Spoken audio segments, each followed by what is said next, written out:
fois un moment super fort que de s'arracher, hein, de s'extraire, de lâcher. Il faut lâcher prise, et forcément de demander d'en parler, ça fait monter l'émotion.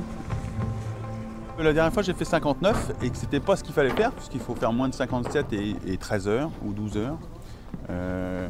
C'est juste effectivement cette sensation de sentir que je suis capable avec ce bateau, avec Sodebo, de réaliser, de tourner autour de la planète en étant le plus rapide et pas seulement de faire le tour du monde.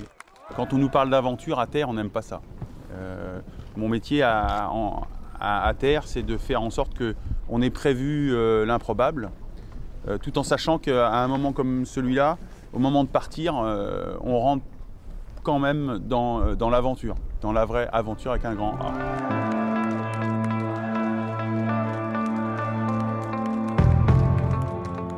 C'est une image assez incroyable quand même de voir un bateau qui part là et de se dire qu'il va se faire le tour du monde tout seul. C'est complètement improbable malgré tout dans un monde ultra moderne, je trouve.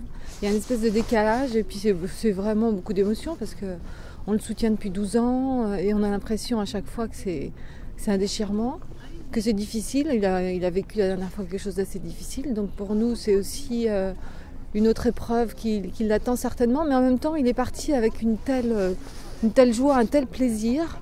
Il avait la banane, il avait une niaque terrible. Donc c'est aussi à la fois, c'est ambigu, hein, c'est un moment un petit peu douloureux et puis un moment plein d'espoir. Donc on n'a qu'une hâte malgré tout maintenant, c'est de devoir revenir dans j'espère 55 jours. Quoi. Alors attention pour le passage de Sodebo 2, attention, top, passage de ligne.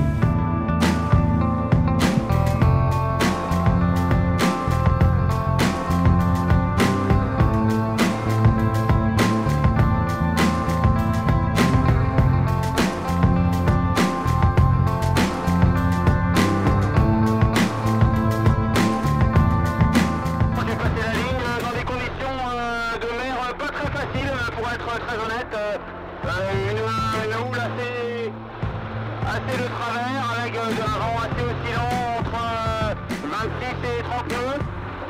J'ai fait un petit planté, puis là c'est parti pour le grand tour quoi.